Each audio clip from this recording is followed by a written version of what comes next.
사랑하는 영락교회 지체들에게 주 안에서 평화 인사를 전합니다.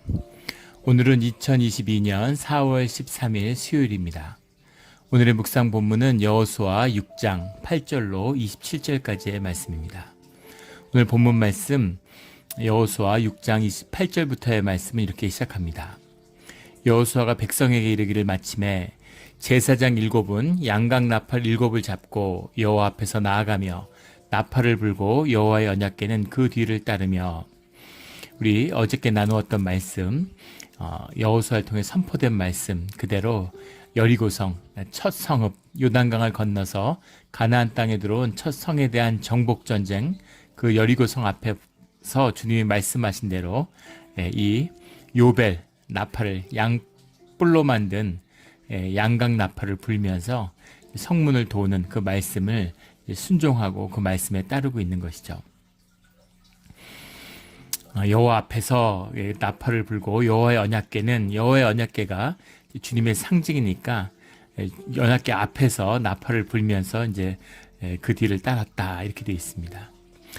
9절에 그 무장한 자들은 나팔 부는 제사장들 앞에서 행진하며, 무장한 자들이라는 것은 우리 6장 1절에 나왔던 루벤 지파와 갓 지파, 므낫세 반 지파의 무장한 병사들이죠. 요단강을 제일 먼저 건넜고 가장 앞서 싸우기로 언약했던 그 세 지파가 먼저 무장하고 앞에를 가고, 그 뒤에 나팔 부는 제사장 앞에서 행진하며, 후군은이라는 것은 그 나머지 지파의 무장한 20세 이상의 청년들을 의미하는 것이죠. 남자들을 의미하는 겁니다. 그의 뒤를 따르고 제사장들은 나팔을 불며 행진하더라. 주님이 말씀하신 것처럼 이 주님이 하시는 전쟁의 방식이에요. 군인들이 무장을 하고, 그리고 이 언약궤를 따라서 지금 진을 건너와서 진을 차리고 진에서 나와서 여리고성을 돌고 있는 것이죠. 10절에 여호수아가 백성에게 명령하여 이르되 너는 외치지 말며 너희 음성을 들리게 하지 말며 너희 입에서 아무 말도 내지 말라. 그리하다가 내가 너희에게 명령하여 외치라 하는 날에 외칠지니라 하고, 이 말씀 그대로 이스라엘이 주님의 말씀에 순종했다는 사건이 나타나고 있죠. 외치지 말며 음성을 들리게 하지 말라. 그래서 왜 그러셨을까? 왜 그러셨을까? 혹자는 사람들이 이야기를 하거나 기도소리를 하든 아니면 그냥 떠들고 이야기를 하던 이 나팔 소리가 그 제사장 7이 부는 건데, 그 뒤에 수만 명이, 앞에서 몇만 명, 뒤에서 수십만 명이 따라가니까 이 소리가 잘 들리게 하기 위한 것이었을 것이다, 이렇게도 이야기를 하는데요. 또 이 나팔 소리를 또 백성들이 잘 듣게 하기 위해서 그 말씀은 주님의 임재라는 것 자체에 초점을 맞추고 무슨 일을 하는 것인가에 집중하기 위해서 그런 것이었다 라고도 이야기하지만, 내가 너희에게 명령하여 외치라 하는 날에는 외칠지니라. 외쳐야 할 때는 외쳐야 되는 것이죠. 부르짖어야 되는 것입니다. 그래서 이 정확한 의미가 무엇인지는 알지 못하지만 분명한 것은 주님이 말씀하시는 뜻이 있고 이해가 되고 납득이 되지 않아도 그 말씀하신 그대로 순종했다는 것입니다. 이 음성의 파장에 대한 여러 가지 이제 해석들이 많아요. 군대에 가신 분들 아마 기억하시는 분들 있을지 모르는데, 행군할 때 왼쪽 발에 맞춰서 박수 치면서 왼발 하면서 분열을 연습하죠. 군대의 가장 기초가 분열이잖아요. 대형을 유지하면서 전진하는 것인데, 발을 받칠 때 왼발을 맞추기 위해서, 보폭을 맞추고 걸어가는 것을 맞추기 위해서 왼발에다가 박수를 치면서 발을에다가 쿵쿵 울리면서 걷죠.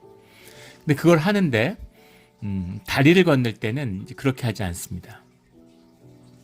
그렇게 하지 않는 이유는 19세기에 또 20세기 초반에도 그런 일들이 영국군에서 많이 있었다고 해요. 보폭을 맞추고 똑같이 소리를 내면서 다리를 건널 때 다리가 무너지는 겁니다. 그래서 소리를 맞추는 것, 동시에 똑같은 소리를 맞추고 발자국 소리를 똑같이 내고 하는, 똑같은 구호를 외치고, 행진할 때 구호를 외치잖아요. 숫자를 외치던 뭘 외치던 멸공을 외치던 뭘 외치던 그것을 이제 다리 건널 때 이럴 땐 조심하는 거죠. 왜 그런 일이 있을 수 있겠는가라는 것에 대해서 과학적인 해석 가운데는 사실은 모든 존재하는 사물은 존재는 하나죠. 모든 물질적인 근거를 들어가면 그 가장 기초적인 소립자의 세계에서는 하나입니다. 신기한 것은 그것이 뭐 끈이론 이런 거 얘기하잖아요. 스트링, 단일한 스트링의 그런 파동으로 다 이루어져 있다는 거죠. 근데 그 진동과 파동의 가 틀린 것입니다. 그 음악이 다 음계가 똑같잖아요. 근데 그 음계의 배열 순서에 따라서 악기라고 하는 것, 그것이 울림에 따라서 다양한 음색을 내는 것처럼 그 소립자의 진동, 그 스트링의 진동에 따라서 모든 물체의 존재의 비밀이 있는 거죠. 모든 물체의 비밀에는 에너지의 파동이죠.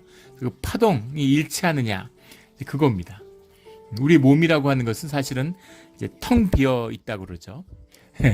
우리 몸이 이 몬트레이 카운티만 하다 그러면은 우리 이제 이 소립자라고 하는 것은 전자 같은 입자는 뭐 축구공만 하다는 거 아니에요? 우리 몸의 99.99%, 999%가 다 텅 비어 있다는 거죠.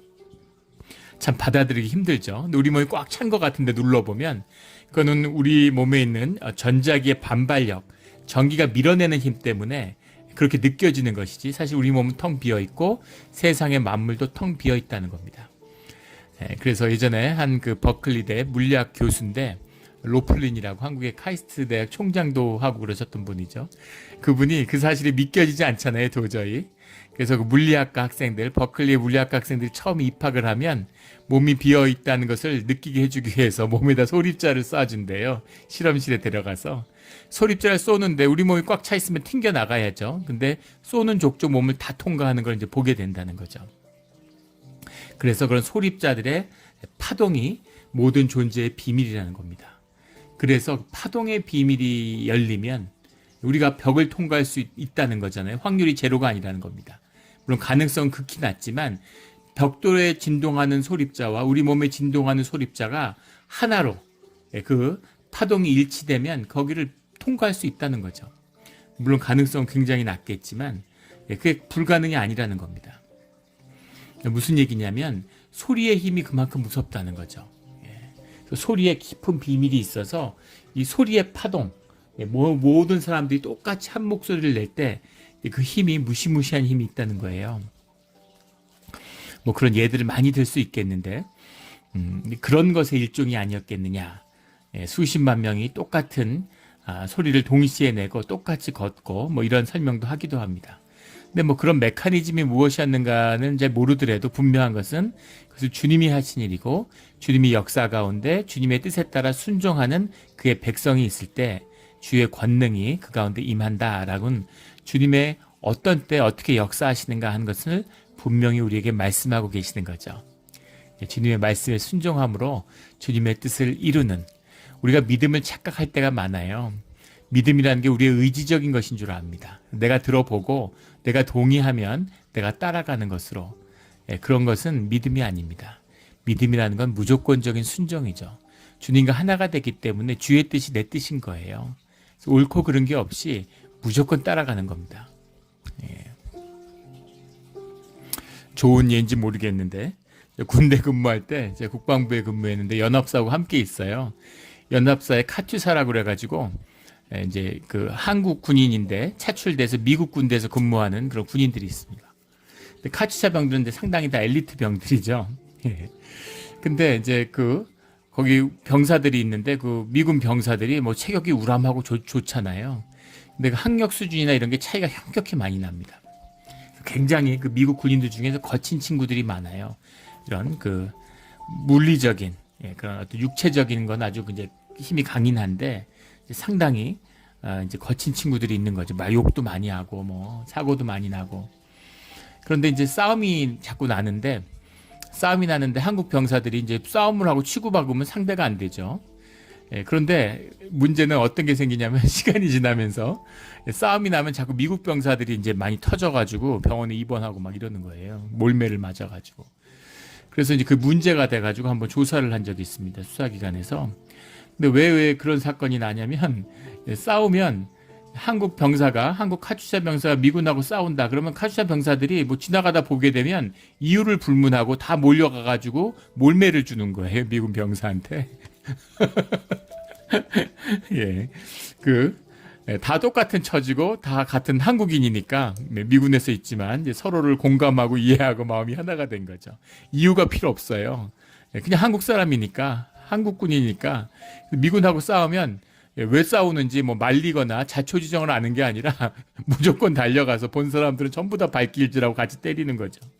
그러니까 뭐 5명, 10명이 달려들어서 막 때리는데 누가 당할 수 있겠어요? 그래서 육체적으로 훨씬 더 우월한데도 미군들이 항상 두드려 맞아가지고 이제 그런 집단 린치가 문제가 된 적이 있습니다.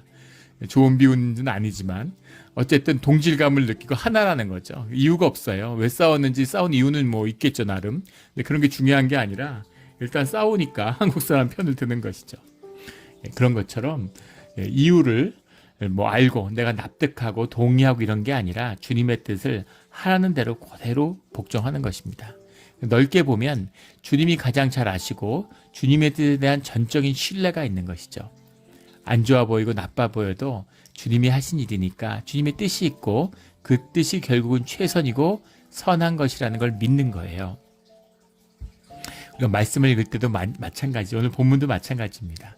처음 본문을 읽을 때 이게 굉장히 받아들이기 참 힘든 본문이었어요. 믿음의 본문으로 여리고성 얘기 많이 하잖아요. 본문을 읽어보면 상당히 본문의 말씀이 어렵습니다. 왜 이렇게 말씀이 어려울까?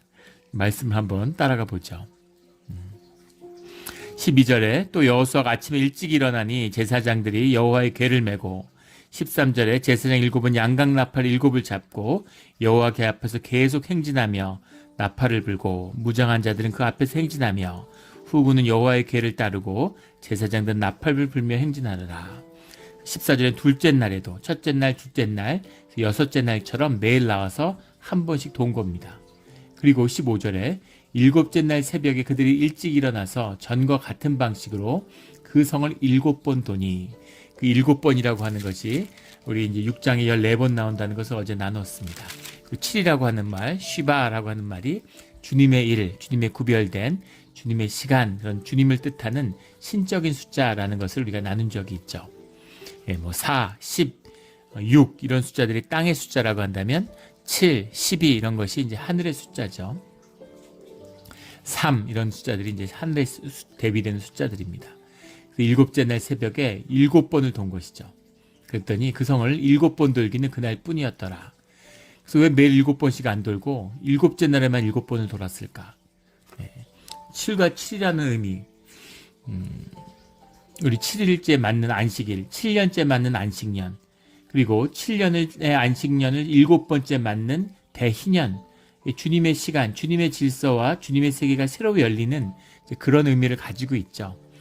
그래서 7번을 돈다라는 것은 주님의 특별한 역사와 주님의 뜻, 임재가 그 순간, 그 시간, 그때에 이루어졌다라는 의미가 들어있겠죠.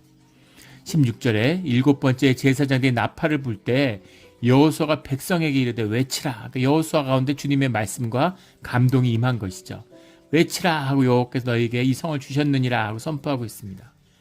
이 성을 주셨느니라 라는 것이 이제 완료형이에요. 프로페딕 퓨처 폼이라고도 하고, 뭐 프로페딕 퍼펙트 폼이라고도 하고, 예언자적 완료형 또는 뭐 예언자적 미래형 이러는데 아직 이루어진 일이 아닌데 주님의 이름으로 선포될 때 성취된 것으로 선포되는 겁니다. 하늘에서 이루어진 일이 땅에서도 이루어지게 하소서라는 우리가 주님께 배운 기도문 그대로 주님 안에서 이미 성취된 일이에요. 하늘에서 이루어졌다라는 건 우리의 시공의 차원에 넘어서 무한 차원의 주님의 뜻 가운데 성취된 일인 것입니다. 그런데 그 일이 우리의 현상 가운데 이루어지는 것, 우리 현상 가운데 실현되는 것이 우리가 시공에서 경험한 우리 현생의 세계죠. 그러니까 우리가 기도 중에 주님이 연락되었구나라는 건 이미 이루어진 사건입니다. 그리고 우리가 그 사건을 우리의 현상 세계에서 이루어지는 걸 보게 되는 거죠. 그 세월을 아끼는 과정이 우리의 기도입니다. 그래서 이 성을 주셨느니라 아직 주지 않았죠. 이제 소리 아직 안 질렀잖아요. 이제 지르려고 그러잖아요. 그런데 소리를 질러라, 이 성을 주셨다라고 이야기하는 겁니다. 이미 끝난 거예요. 성을 이스라엘 손에 붙이신 거죠. 그래서 주님의 말씀은 늘 과거형으로 쓰는 겁니다. 완료형으로 쓰는 거예요. 끝난 겁니다. 이렇게 성취되는 역사를 미리 보고 기뻐하는 거죠. 아브라함이 주님 안에서 성취된 꿈을 보고 기뻐했죠. 수많은 자식을 주겠다고 그랬는데 아들 하나 얻는 게 그렇게 힘들었어요. 수많은 땅을 주겠다고 했는데 자신이 묻힐 땅도 갖지 못했습니다. 그런데 주님 안에서 하신 약속이 성취된 것을 이미 본 거죠. 그 무한 차원을 경험하고 심령에서 알아버린 거예요. 기쁨이 있고 감사가 있는 겁니다. 부요함이 있고 풍족함이 있는 것이죠. 주님의 뜻이 성취되는 것을, 성취된 역사를 선포하는 겁니다. 거기 순종하니까 그 일이 실제로 이루어지는 거죠. 우리 주님 안에서 이루어진 일, 하늘에서 성취된 일이 우리 땅에서 이루어지는 것을 보는 그런 우리의 신앙의 자리가 되기를, 믿음의 자리가 되기를 주의 이름으로 축원합니다. 17절에 이 성과 그 가운데 있는 모든 것은 여호와께 온전히 바치되 기생 라합과 그 집에 동거하는 자는 모두 살려주라. 이는 우리가 보낸 사자들을 그가 숨겨주었음이니라. 그래서 두 정탐꾼이 와서 전해준 이야기를 이 순간에도 주님이 기억하고 계시고 또 여호수아가 기억하고 있다라는 것을 말씀하고 있죠.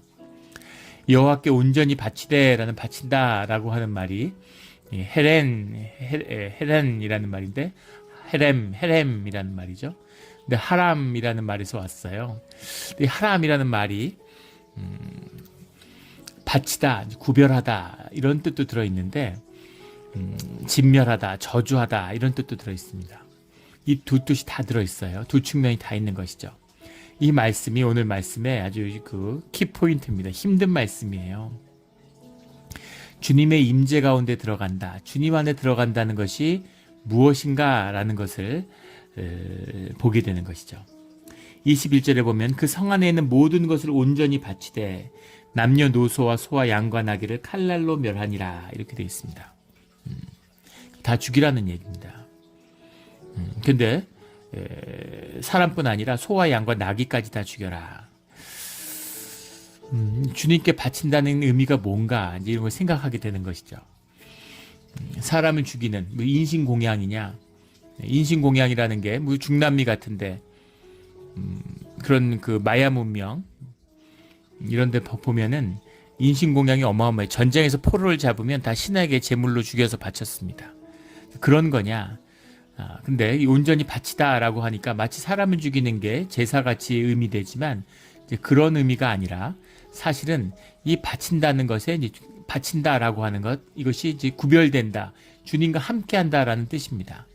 주님 안에 들어가면 지금 이스라엘 민족도 마찬가지잖아요. 주님의 임재 가운데 있는데 주님의 임재 가운데 있다는 얘기는 뭐냐면 다 죽는다는 거예요. 왜 이렇게 복잡하게 여러 번에 걸쳐서 이 출애굽기에 걸쳐서 신명기에 레위기에 그토록 이 성막의 관리에 대해서 세심한 성전에 대해서 그토록 주님이 세심한 구별을 강조하시는가 하는 것이 바로 주님의 임재 가운데서 이스라엘을 보호하기 위해서다라고 말씀하시죠. 주님 앞에 가면은 소멸하는 불, 진멸하는 불이라고 하잖아요. 주님 앞에 가면 다 죽는 것입니다. 그런데 주님 앞에 가면 또한 우리가 구별되고 살 길이 열리는 것도 주님 앞에 있는 것이죠. 구약이 선포하는 여호수아가 선포하는 너희 앞에 생명과 죽음의 길이 있다. 너희 앞에 저주와 축복의 길이 있다. 너희는 선택하라. 이렇게 말씀하시는데 저주와 복의 길, 축복의 길이 이 길이 있고 저 길이 있는 게 아니라 그 길이 하나의 길입니다. 그게 주님의 길이에요. 주님과 함께 할 때 죽을 수도 있고 살 수 있는 거죠. 주님과 함께 할 때 복을 받을 수도 있고 그것이 삶의 저주가 될 수 있다는 것입니다. 이것이 하람, 헤렘의 참된 뜻입니다. 주님이 함께 하시는 그 주님이 함께 하는 자리가 이제 가나안에 들어가는 것이죠. 그 가나안에 만나는 가나안의 모든 사람이 다 죽어야 돼요. 그것이 주님 안에 섞일 수 없고 구별되지 말고 섞이지 말라고 하는 그 섞이지 말라고 하는 말씀은 이스라엘 향한 말씀이기도 하지만 동시에 가나안 백성을 향한 은혜와 자비의 말씀이기도 하다는 겁니다. 그런데 가나안 땅이라고 하는 것은 주님께 드려진 주의 백성들이 살아야 하는 주님의 땅이에요. 그리고 이 여리고는 그 첫 열매가 된다는 겁니다. 그 첫 열매는 주님께 속한 것이고 주님 안에 있는 것인 주님께 구별된 곳이기 때문에 주변과 구별된 곳으로서의 여리고의 의미가 있는 거죠. 왜 다른 곳 백성들 중에는 산 사람도 있었는데 여기 사람들은 다 죽어야 되는가 라고 하는 비밀에는 바로 이 헤렘이라고 하는, 하람이라고 하는 것이 가진 그 독특한 의미, 주님의 임재와 함께하고 그 앞에 나아간다는 의미가 들어있는 겁니다. 우리의 신앙생활도 마찬가지예요. 교회에 나오고 십자가 앞에 나서 주님의 임재 가운데 나옵니다. 근데 주님의 임재, 십자가가 우리의 것이 되어서 십자가 안에 하나가 되어서 그 보혈의 피가 우리를 덮을 때에는 주님의 임재의 복된 길이 열리는 것이죠. 그런데 십자가에 가는 길은 동시에 우리가 주 앞에서 죽는 길이기도 하다는 겁니다. 죽어야 부활이 있는 것이죠. 우리의 모든 육체, 내 자아, 내가 보좌의 자리에 앉고 내 삶을 주관하는 내 경험, 내 지혜, 내 의지, 내 능력, 내 것, 이것이 나와 완전히 떨어져 버리는, 내 안에서 완전히 죽어서 주님 안에서 내 생명이 살아나는 그 부활을 만나게 되는 겁니다. 이것이 복의 비밀이에요. 종교 생활하고 십자가를 패하고 거짓으로, 종교의 거짓으로 주님의 임재를 패하는 자들은 저주를 피할 수 없는 것이죠. 차라리 주님을 모르는 자들이 낫습니다. 주님을 안다고 하고 교회에서 종교 생활을 하고 종교회의로 무덤을 회칠하는 자들은 주님께 용서받지 못하죠. 이 무서운 비밀의 이야기, 주의 제단에 가면 축복이 열리고 죄사함을 받을 수 있지만 그 제단 앞에 속죄하지 않고 회개하지 않고 정결하지 않고 거룩하지 않으면 죽어서 나가는 그 비밀이기도 한 것이죠. 그 비밀의 역사다라는 것을 보고 있는 겁니다. 그리고 그들을 모두 다 칼로 멸해야 된다 이렇게 얘기를 해요. 불에 태워 죽이거나 묻어 죽이거나 이러는 것이 아니라 피를 보는 그것을 이 이스라엘의 손에 그 피를 묻힌다는 거죠. 그 생명에 대한 책임, 주님의 진멸과 거룩함의 구별에 대한, 다 죽어야 되는데 그 피의 대가를 치르는 그 제사의 의미가 있다는 겁니다. 상징적인 의미가 있는 것이죠. 이것이 우리 신명기에 나오는 그렇게 구별돼야 하는 주님의 뜻이죠. 이렇게 이해하면 좋을 것 같아요. 미국이 항상 전쟁을 하죠. 전쟁으로 점철된 역사입니다. 그런데 6.25 때도 2차 대전 때도 베트남 전쟁 때도 미국 사람들 중에서 반전 여론이 있고 미국의 수뇌부 안에도 전쟁에 개입하지 않기 위해서 끝까지 망설였던 그런 고뇌를 엿볼 수가 있어요. 근데 그 뒤부터는 이라크 전쟁, 아프가니스탄 전쟁, 이런 전쟁들을 보면 전혀 꺼리낌이 없습니다. 미국은 왜 이렇게 됐을까? 왜 이렇게 됐을까요? 지원제를 하기 때문입니다. 징병제를 하면 이럴 수가 없어요. 전쟁을 진지한 내 삶, 내 자녀의 생명의 문제로 받아들이는 겁니다. 지원제를 하니까, 그러니까는 군대가 내 삶, 내 삶의 영역이 아닌 거예요. 전쟁이 비즈니스 같이 돼버리는 것이죠. 대한민국도 잘 살게 되고, 자꾸 전쟁 좋아하는 사람이 누가 있겠습니까? 그러니까 자꾸 이제 지원제로 가야 된다. 월급 많이 줘가지고 지원제로 가고, 또 외국 사람들 잡찾아 도는 사람들, 이런 사람들 또 이렇게 주고, 한국 시민권도 주고, 이렇게 해야 되고, 우리 자녀들, 군대 지금 18개월 가는데 그것도 이제 가지 말자. 또 이 인구가 자꾸 줄어드니까 그런 얘기들이 나와요. 그리고 통일되면은 마치 이제 징병제 끝나는 것처럼. 근데 자기 나라를 지키고, 자기 생명으로 공동체를 지키고, 이런 것이 국가의, 나라의 기본이죠. 더 중요한 것은 생명에 대한 책임의식, 주권의식, 생명의 역사의 토대가 그 안에 있다는 거죠. 그래서 그 일 가운데 주님이 번개쳐서 무슨 질병과 환난으로 진멸하시는 것이 아니라 그 피를 너희 칼에 묻혀라 라는 것, 그것이 이 여리고를 진멸하는 그 의미다라는 것을 볼 수 있게 됩니다. 그럼 모든 것을 다 없애야 되느냐? 그럼 그렇진 않아요. 19절에 보면 은금과 동철 기구들은 여호와께 구별될 것이니 그것을 여호와의 곳간에 드릴지니라 이렇게 얘기합니다. 그래서 이건 왜 구별됐을까? 물론 은금과 동철은 생명이 없기도 하겠지만 주님을 위해서 구별되는 것이, 이것도 주님이 구별하지 말아라, 이것도 다 버려라, 이러면 버려야 되는 것이죠. 그것은 곳간에 드렸다라는 것이 아멜렉과는 구별되는 것이다 라는 것을 보게 되는 것입니다. 그리고 18절에 또 의미심장한 말씀이 나와요. 너희는 온전히 바치고 그 바친 것 중에서 어떤 것이든지 취하여 너희가 이스라엘 진영으로 바치는 것이 되게 하여 고통을 당하게 되지 아니하도록 오직 너희는 그 바친 물건에 손대지 말라. 주님께 드려졌다는 것은 주님의 임재 가운데 있다는 겁니다. 그래서 진멸의 대상이 된 거예요. 근데 그것을 가져오는 것은 주님의 것을 도둑질하는 것이 되니까 징벌의 의미도 있을 수 있겠죠. 그러나 그 징벌의 대상을 썩음으로 해서 나의 생명이 훼손된다는 겁니다. 눈에 보이지 않는 작은 바이러스가 내 몸에 들어와서 내 몸을 병들게 하고 죽게 만들잖아요. 그런 것처럼 주님에게 불순종하는 죄악을 우리 삶에 섞으면 그러면 삶이 파멸되고 죽게 된다라고 하는 뜻이 들어있는 거죠. 철저히 구별해라, 온전히 드려라 하는 이 의미입니다. 온전히 주님의 것이 되었다는 순종의 의미, 주님의 100%, 주님의 임재는 100%의 온전함의 비밀입니다. 99.99999% 반도체 무슨 불화염소가 가장 순도가 지구상에 높은 거라고 그러잖아요. 12-9 99.99999에서 12개 9이 붙여진. 그래도 주님 안에서는 거짓이고 가짜라는 거예요. 주님은 100%입니다. 내 의지와 주님의 의지를 섞으려고 그러면 절대 섞이지 않아요. 평생 교회 다녔는데 주님의 임재와 능력을 전혀 경험하지 못하는 사람들이 넘쳐납니다. 내가 한 80%, 90% 할 수 있는데 주님이 한 10%, 20%만 더 해주세요. 이렇게 사는 것이죠. 그러면 주님의 역사가 나띵이에요. 전혀 나타나지 않아요. 온전히 100% 주님의 것이 됐을 때 주님의 길이, 주님의 섭리와 역사가 나타나는 것이죠. 이것이 여리고가 보여주는 중요한 주님께 향한 복종이에요. 주님께 대한 순종입니다. 다윗이 온갖 못된 짓 다 했는데 주님께 용서받고 사랑받았죠.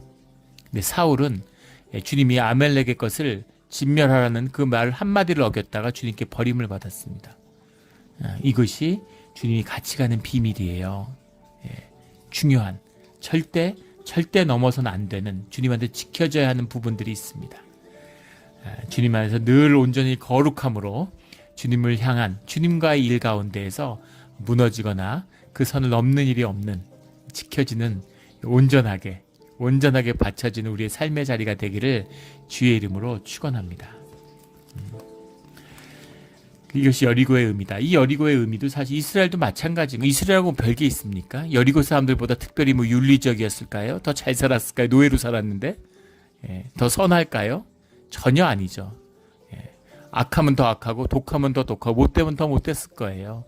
근데 중요한 것은 주님 안에서 구별된 언약의 백성이다라는 겁니다. 이 중요한 의미죠. 그러면 주님과 언약이 되고 구별된다는 의미가 무언가의 중요한 의미를 라합이 보여줍니다. 라합은 이방의 백성이에요. 진멸해야 될 여리고에 속해 있습니다. 그리고 라합은 매춘녀예요. 몸을 팔아 살아가는 사람입니다. 기생이라고 되어 있는데 매매춘을 하는 여자예요. 어느 시대를 막론하고 도덕적으로 가장 그 사회에서 천대받는, 가장 손가락질 받는 사람입니다. 그런데 라합뿐 아니라 그의 가족, 라합은 그렇다 치고 가족은 뭔데? 근데 라합과 맺은 언약 때문에, 라합과 언약을 맺은 두 정탐꾼은 주님의 음성을 맺어서 무슨 주님 앞에서 모세와 같은 중보자입니까? 아니죠. 그런데 주님의 뜻 가운데서 자기네들이 뭐라고 라합과 그런 언약을 맺었을까? 누가 그런 권한을 위임했을까? 주님과 하나 된 이스라엘의 백성이기 때문입니다. 그래서 그들이 이루었는 일을 주님이 주님의 이름으로, 주님의 언약으로 했으니까 주님이 받아주시는 거죠.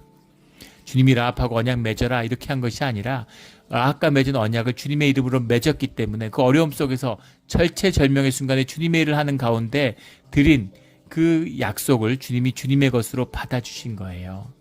이 깊은 의미가 뒤에 말씀에 나오는, 이 구속의 역사에 나오는 이 라합의 위치입니다. 그 라합과 그의 가족은 하나니까, 라합이 구원받으니까 그 가족도 다 구원받아요. 이스라엘의 비밀이잖아요. 공동체의 비밀입니다. 교회도 마찬가지죠. 모든 교인이 다 열심히 새벽 기도하는 교회는 없어요. 많아야 10%입니다. 10분의 1이 드리는 게 거의 맥시멈이라고 그러죠. 그래서 몇 명이 드리냐가 중요한 게 아니라 그 드리는 사람들의 기도가 주님과 함께하며 주님에 속한 공동체 속의 기도인가, 공동체가 주님 안에서 하나 되어 있는가, 주님 안에서 형제자매로 하나의 마음으로 합쳐져 있는가 하는 것입니다. 사람 많이 모으고 뭐 교회 건물 크고 뭐 그 아무 소용 없는 거예요. 갈등하고 분쟁이 있고 무슨 의미가 있습니까?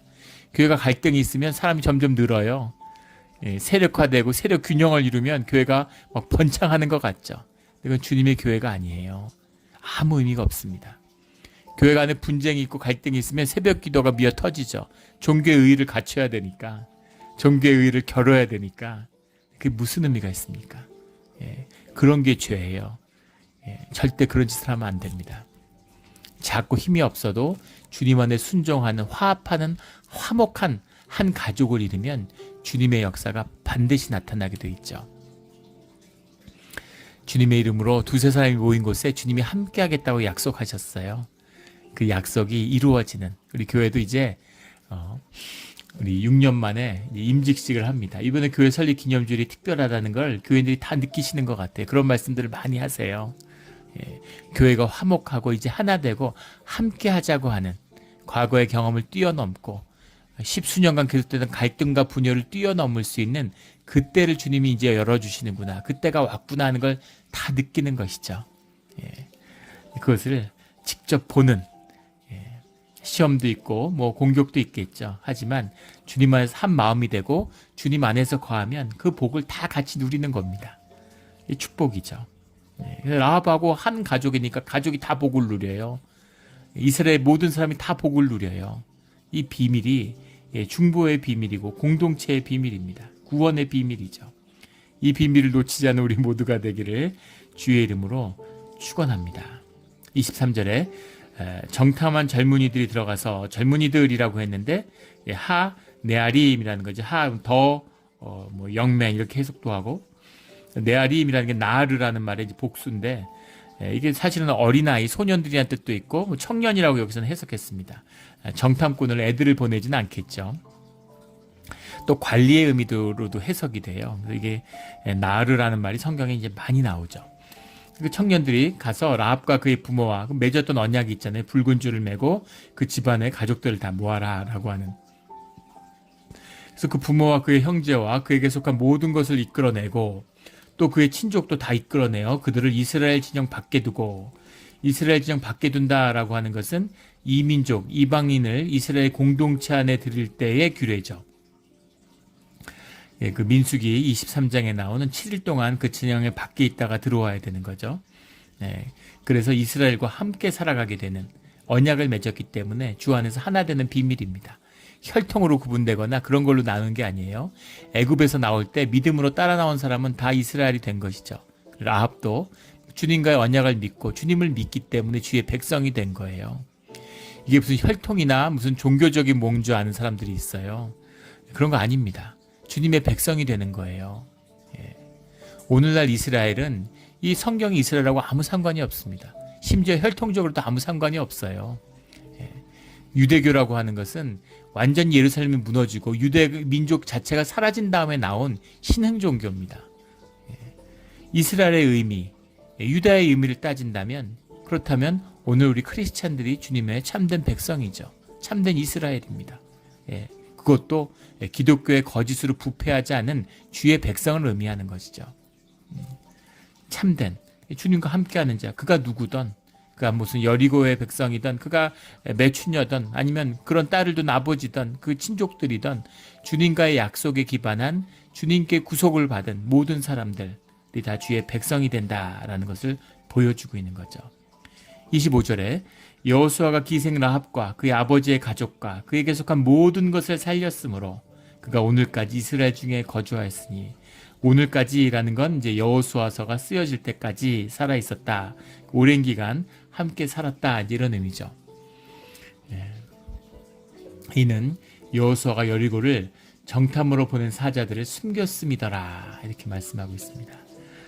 이 의미를 이제 마태복음 1장 5절에 잘 쓰고 있죠. 예수님 이 구속사에 대한 의미를 이야기하면서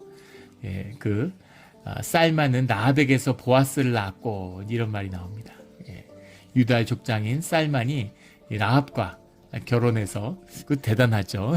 이방 민족이고, 또 매매춘을 하던 여자였는데 뒤에 자녀가 된 다음에 거듭난 다음에 유다의 족장과 결혼을 해서 보아스를 낳았어요. 이게 참된 믿음의 역사죠. 이게 믿음의 역사입니다. 교회 안에서 그런 결혼을 많이 봐요. 세상 눈으로 보면 말도 안 되는 결혼을 하는 겁니다. 우리 뭐 사회적인 눈으로 보면 너무 한쪽이 처지거나 너무 말도 안 되는. 예전에 제가 알던 집사님 부부도 그런 부부가 있었는데 부인은 이렇게 이혼을 하고 방황하던 시절에 또 자녀도 있고 그랬는데 남자는 총각이고 그런 경우도 봤고 나이 차가 뭐 열 몇 살 차이 나는데 교회에서 이렇게 또 여성 나이가 많고 이제 그런 경우는 흔치 않잖아요. 뭐 그런 경우도 있고 또 이제 지체 장애우가 아니라 이런 신체 장애가 있는 장애우인데 또 이렇게 누가 봐도 번듯한 그런 신랑하고 결혼을 하기도 하고 그게 믿음의 역사입니다. 세상에서는 조건을 맞추죠. 조건을 맞춰가지고 이렇게 결혼을 하고 근데 사람의 다른 모습을 보는 거죠. 주님 안에서 다른 생명의 아름다움을 보는 것이죠. 이런 역사들 주 안에서 이루어지는 겁니다. 살만이 라합에게서 보아스를 낳았고 보아스는 우리가 잘 아는 롯기의 주인공 롯을 만나서 오벳을 낳고 오벳은 이새를 낳고 이새가 다윗을 낳고 그 다윗의 뿌리에서 예수님이 나오신 거죠. 이 라합의 의미, 여리고에 있는 이 기생 라합의 이야기가 이렇게 기록되고 우리가 이 구속사 가운데 중요한 의미가 있는 것입니다. 나라면 다른 건 몰라도 여리고에서 온 것까지 몰라도 기생이 했다는 얘기는 빼고 싶을 것 같은데 이게 성경의 진실이에요. 감출 것이 없는 것입니다. 주 안에서는 감출 것이 없어요. 다 귀한 것이기 때문이죠. 이 깊은 비밀을 깨달아 만나는 우리 모두가 되기를 주의 이름으로 축원합니다. 26절에 여호수아가 그때 맹세하여 이르되 누구든지 일어나서 이 여리고성을 건축하는 자는 이 여리고성을 건축한다라는 건 여리고성을 다시 반환가 뭐 이런 문장이었던 것 같은데 이 성을 다시 요새화시킨다 이런 의미입니다.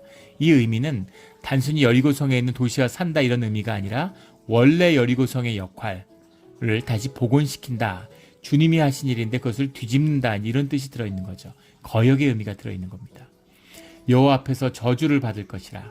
그 기초를 쌓을 때 그의 맏아들을 잃을 것이요 그 문을 세울 때에는 그의 막내 아들을 잃으리라. 그 일이 주님의 뜻 밖에 있고 주님의 뜻을 거스르는 자는 반드시 저주를 받는다라는 뜻입니다.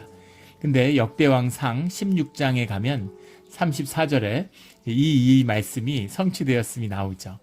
그 뒤에 그걸 시도한 자가 없었는데 이스라엘이 타락했을 때 아합왕이 뭐 엉망진창이고 주님의 뜻을 순종하지 않는 그때 히엘이라는 사람이 여리고성을 재건하려고 했었는데 자기 이제 영지로 삼으려고 했던 거죠. 장원으로. 그럴 때 자기 장자 아비람과 그의 막내 아들을 처음 지을 때와 문을 달 때 잃었다 이런 이야기가 나옵니다. 첫째와 아들 5인데 첫째와 5째 데려간다 이런 얘기가 아니죠. 첫째 아들을 데려가고 5째 아들까지 데려갈 때까지 그 일을 멈추지 않으면 그 일 가운데 자손을 모두 잃게 된다. 자손이 오래 살고 자손을 많이 낳는 것을 복의 표상으로 알았던 시대잖아요. 그러니까 그들이 가장 소중하게 여기는 그것 중에서도 가장 중심이 되는 생명을 끊어주고 멸하게 된다라는 거죠. 이거보다 비극적인 게 뭐가 있겠어요. 이게 제일 슬픈 일이잖아요. 그런 저주, 주님의 뜻을 온전히 여기고 거스르지 마라라는 그 말씀을 선포하고 있는 것이죠.